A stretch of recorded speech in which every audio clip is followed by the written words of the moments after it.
Gracias amigos por seguir con nosotros en Encuentro con la Ciencia. Entonces vamos a tocar el tema de la innovación. ¿Qué cosa es innovación? Me preocupa mucho de la definición, porque está siendo aplicado por diversos gobiernos de países en desarrollo para, grosso modo, decir: no se preocupen de la ciencia y la tecnología. La innovación también es comprar un celular o una computadora y darle buen uso. De modo que ese tema ha sido ampliamente tratado en un congreso organizado por el Banco Mundial, y ha salido un libro que está acá, es Políticas de Innovación, una guía para los países en vía de desarrollo. Entonces, la Biblia que tienen todos los ministros de Economía, y sobre este tema pues nos va a conversar en primer lugar el doctor Leonardo Alcaiguamán, vicerrector de la Universidad Ricardo Palma. Leonardo. Buenos días, doctor Modesto, muchas gracias por la invitación. Buenos días a todos los radioescuchas. Quisiera aprovechar su espacio para mandar un saludo muy especial a todos mis paisanos del Cusco, que hoy día es su aniversario. Hoy día es el Día Central del Cusco, la fiesta del sol, la fiesta del Inti Raymi. Un abrazo a todos mis paisanos, especialmente a los campesinos, y también un homenaje a todos los ingenieros del pasado, que realmente ellos han sido innovadores. Nosotros como Universidad Ricardo Palma, atentos a los cambios tecnológicos, científicos, hemos estado en la búsqueda de herramientas que permitan en la academia discutir y también dar a conocer qué es lo que está pasando en el campo de la ciencia y la tecnología, y en particular en la innovación. Entonces, en el año 2010, nuestra universidad tuvo la gran oportunidad de asistir a un curso que se llama Políticas de Innovación, una guía para los países en vía de desarrollo, promocionado y desarrollado en Washington, en la cual han participado representantes de todos los países del mundo, especialmente del mundo asiático. Del Perú hemos tenido la suerte de asistir nosotros como universidad. Visto esta temática y la importancia que tiene, hemos visto por conveniente en la Universidad Ricardo Palma hacer la traducción del contenido de este curso del inglés al español. Y como esta es una herramienta básica, entonces vamos a presentar este libro este martes en nuestra Universidad Ricardo Palma, en el auditorio que también lleva el nombre de Ricardo Palma. Y de la tarde estarán presentes comentando el contenido de este libro el doctor Modesto Montoya, el ingeniero Oscar Ceballos, que representa a la empresa, y la parte de la política y también la academia y el campo de la ingeniería lo hará nuestro amigo y profesor de la Universidad Ricardo Palma, el ingeniero Juan Manuel Chepus More. Bueno, usted, Modesto, ha dicho qué cosa es la innovación. Voy a hacer un pequeño resumen. Como nosotros conocemos, la innovación es algo nuevo, pero útil. Entonces, este tema es necesario que la academia y especialmente los jóvenes del Perú lo entiendan. Y como nosotros somos herederos de una tecnología de excelencia, nosotros debemos recuperar esto. Y la innovación, como también vemos hoy, el mundo está en crisis económica. Hace un momento escuchaba en esta emisora comentando sobre ello, y entonces una de las razones por las cuales se debe tomar este tema de innovación es justamente para relanzar las actividades económicas a través de la innovación tecnológica. Y el otro punto importante que debemos tomar en cuenta son los retos medioambientales. Entonces, hoy se exige que debe haber grandes cambios en los patrones de producción y consumo. Por ello, es importante conocer sobre los alcances y las políticas que se deben seguir en este campo de la innovación. Pero yo también he leído, obviamente, el libro, y me preocupa pues la definición. Puede ser nuevo para una sociedad, pero no para el mundo. Es decir, puedo copiar o utilizar un objeto producido en Estados Unidos, acá, si le doy buen uso, y todo el mundo se beneficia, eso es innovación. No es entonces un término absoluto, no tiene un significado absoluto, sino relativo, es nuevo para un país. Eso además señala que no es necesario hacer investigación, ciencia y tecnología para ser innovador, simplemente hay que dar buen uso de las cosas existentes. En cierta manera el libro está induciendo, aconsejando, entre comillas, que los países en desarrollo, pues está para países en desarrollo, deben comprender que innovación no es lo mismo que lo que antes se pensaba, ¿no? Y que los países desarrollados sí tienen la capacidad de hacer cienciología, pero nosotros no, nosotros hay que contentarnos con aplicar lo que dice el libro, Leonardo. Sí, efectivamente, usted ha hecho una buena aclaración, pero este tema también hay que mirar desde varias ópticas, la innovación en ciencia, la innovación en el campo de la ingeniería. Por ejemplo, el mismo libro nos sugiere y nos dice que la innovación en el campo de la ingeniería es simplemente salir de lo conocido e ingresar al campo de lo conocido y mapear ese ámbito desconocido y a partir de ella, justamente como usted dice, ofrecer algo Muy bien. útil. Yo quisiera escuchar la opinión. En el cuarto bloque hablaremos con Juan Cheput, que es un político que tiene que aplicar esto cuando sea ministro de Economía. Fernando, ¿qué piensas tú de esta definición? No te preocupes, de lejos nomás te escucha. Ya, muy bien. La definición de innovación. Bueno, creo que se ha comenzado a usar la palabra innovación para los países en vías de desarrollo. ¿Qué significa eso? Los países que están avanzados, ¿no? Digamos Europa, Estados Unidos, han sido continuamente innovativos.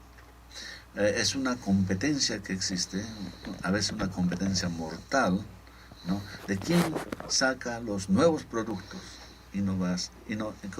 que significa innovación, sacan nuevos productos que van a hacer los productos que ya existían obsoletos.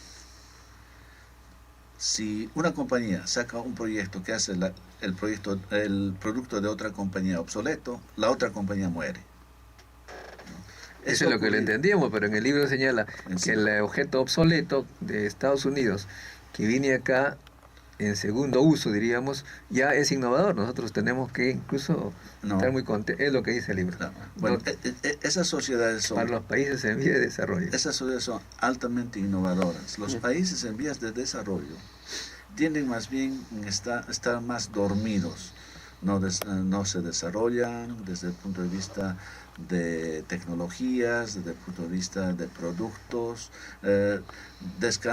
su economía descansa más en situaciones extractivas. Entonces, en cierta forma yo podría argumentar a favor del libro, que la primera cosa que tendrían que hacer los países en vías de desarrollo es aprender de los países desarrollados, ¿no? Eso lo ha hecho la China, por ejemplo.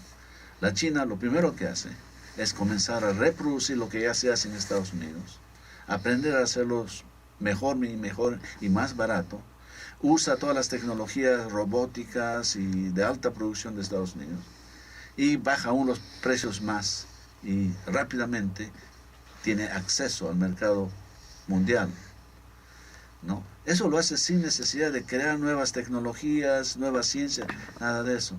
Una vez que su economía ha crecido lo suficiente como para poder apoyar una investigación de frontera, digamos, del que se hace en Europa y en Estados Unidos, comienza a hacerlo. Y eso está ocurriendo en los últimos años, ¿no? Ya está comenzando a explorar el espacio, por ejemplo. Pero eso lo hizo después de haber crecido y haber tomado, haber conquistado la porción del mercado internacional que le corresponde.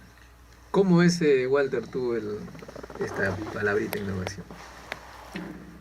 Sí, bueno, lo que dice Fernando es correcto, o sea, así se inició, pero eso tiene que estar en paralelo con la formación de nuestros recursos humanos. O sea, no solamente para ser aplicadores de lo que otros están generando, sino que simultáneamente a la hora de aprender a hacer las cosas que ya lo han hecho otros, ¿no? Pero tenemos que ir generando poco a poco nuestros propios recursos, nuestros propios científicos, que ellos después ya van a dar el salto, ¿no? Si no, nunca vamos a dar ese salto, siempre vamos a estar solamente como consumidores de las cosas, ¿no?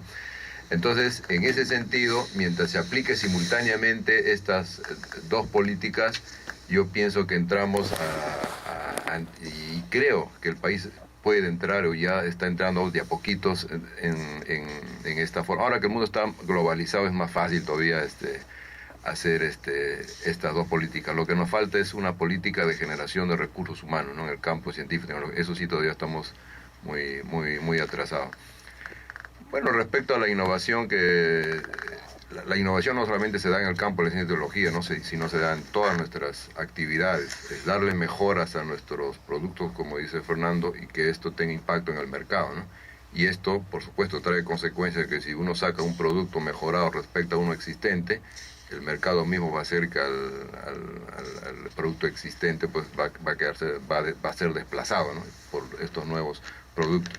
Y esto se aplica a los diferentes campos y en particular a la ciencia y la tecnología. O sea que cada vez mejorar nuestros productos, quizás haciendo modificaciones a veces pequeñas o a veces cualitativamente impactantes, pero eso es, ¿no? Ir mejorando, pero orientado hacia el mercado, ¿no? Para generar bienestar hacia las personas.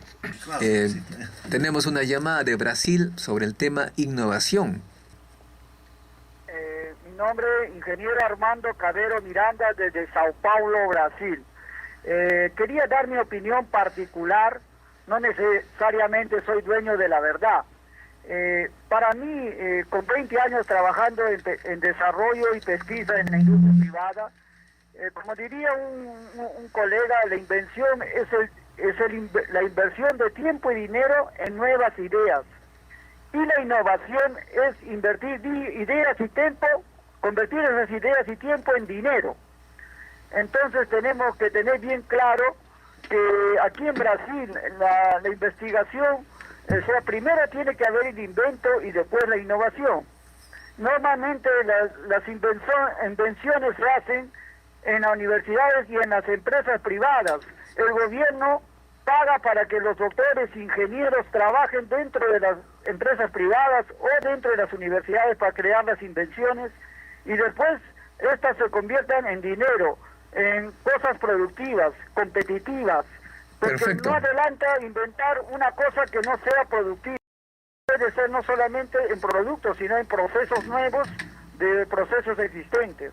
Muchas gracias, ingeniero Cabero. Estamos Muchas gracias, ingeniero Cabero. Estamos entonces en el tema de innovación y le vamos a preguntar a Juan Cheput. Decía Juan que en el libro se señala, bueno, que los países en vía de desarrollo no necesitan hacer ciencia y tecnología, que pueden usar cosas que vienen de los países avanzados, pero además dice pues que países como los nuestros, lo que conviene es una oficina en la PCM, no un ministerio de ciencia y tecnología. ¿Cuál es tu opinión? Bueno, primero que nada quiero saludar a los distinguidos miembros de esta mesa y bueno, siguiendo en la línea, ¿no? En el hilo conductor de esta conversación, yo quisiera remontarme al manual de Oslo, que es el primer documento específico que sale sobre el tema de la innovación. En el manual de Oslo se indica que la innovación no solamente es el producto mejorado, sino aquel que se consagra en el mercado. Entonces, hay una línea que tiene que ver con la producción de riqueza, tal como decía el ingeniero Cabero desde Brasil. Pero el principal aporte del libro es que la innovación requiere de un sistema de innovación, es decir, un conjunto de factores que interactúen sinérgicamente para que se logre esa consagración en el mercado. ¿Cuáles son esos factores? Los estímulos que tienen que venir desde el gobierno, la conformación de una masa crítica, como decía el doctor Carranza, es decir, de investigadores y científicos que se dediquen a trabajar estos temas en laboratorio. Walter Estrada. El doctor Estrada, Walter Estrada. Por otro lado, el tema de las políticas públicas que emanan de los propios gobiernos, de los empresarios que trabajan activamente en conjunto con los profesionales, investigadores y científicos, y finalmente un mercado ávido de productos mejorados. Si no se dan todas estas condiciones, es muy difícil que haya innovación. Desde el punto de vista de las políticas públicas, se requiere de un ente rector.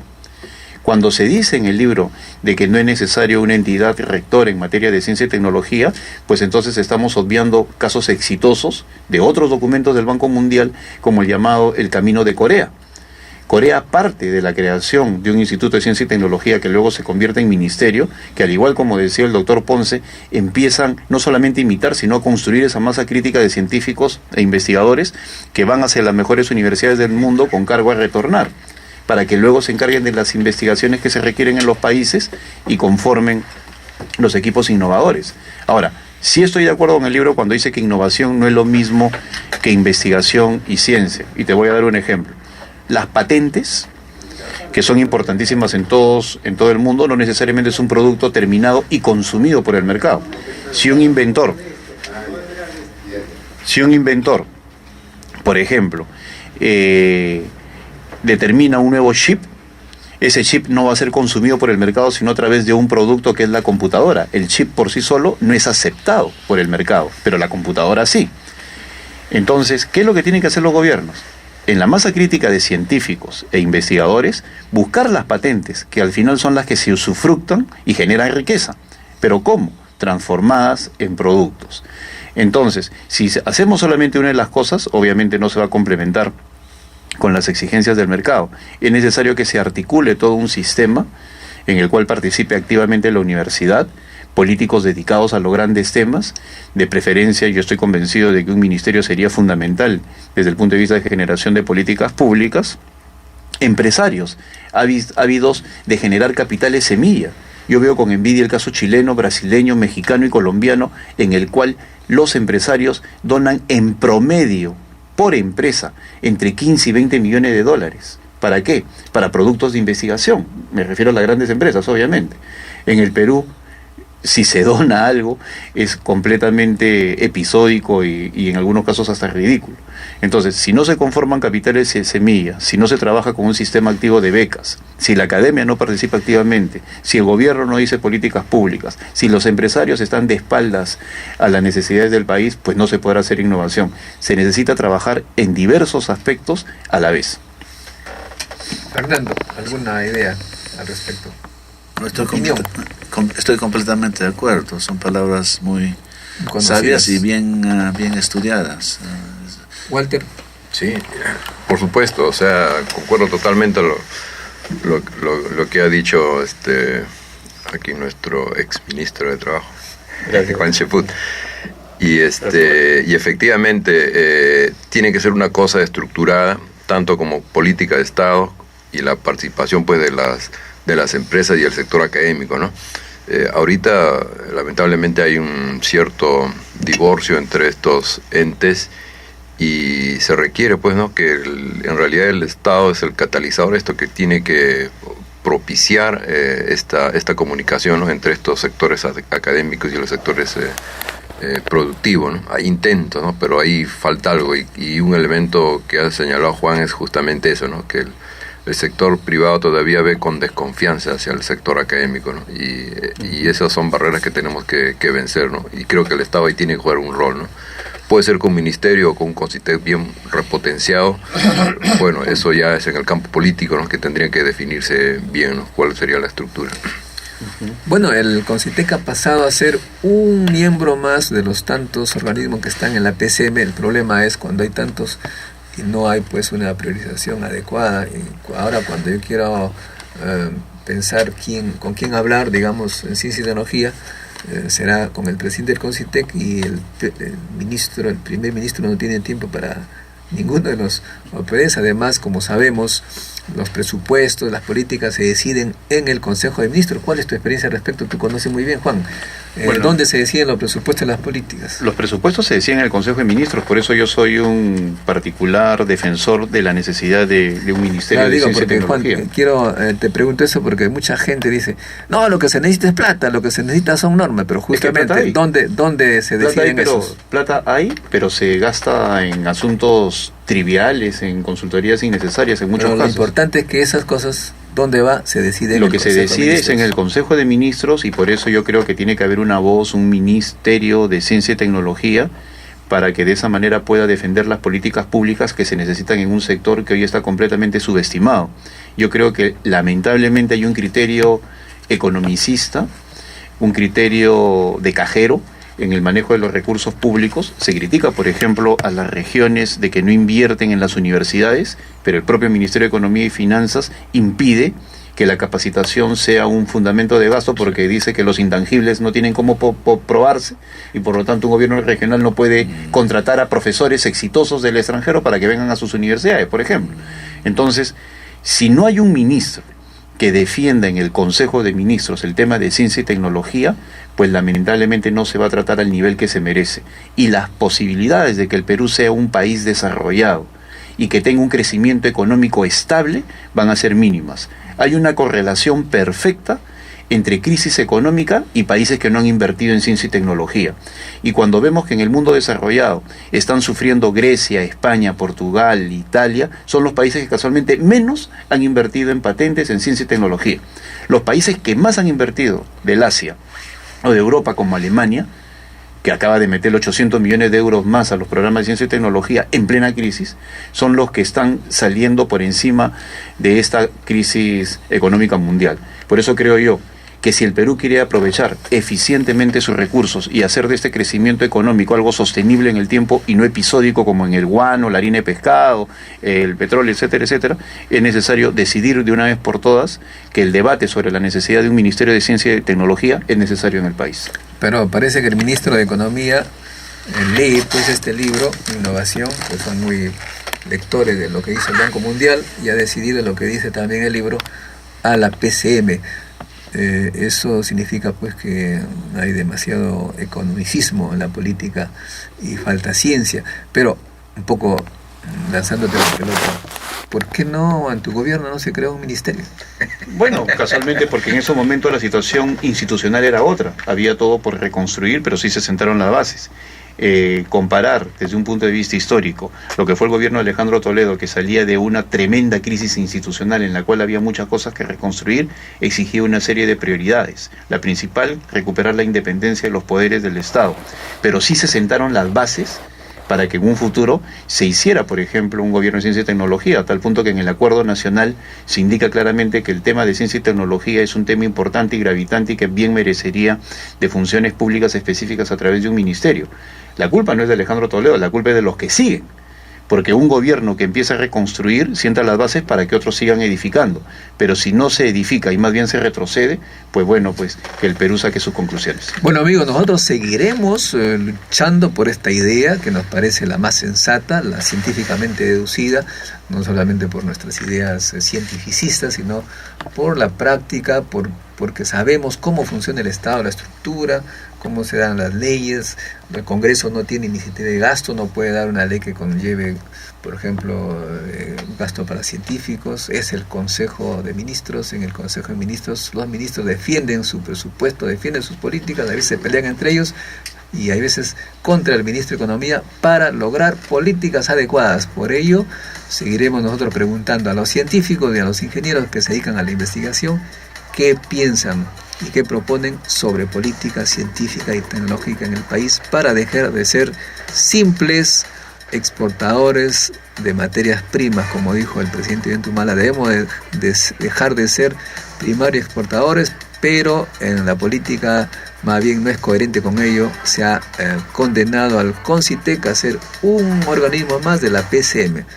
Estamos entonces un poco confundidos. Regresamos la próxima semana.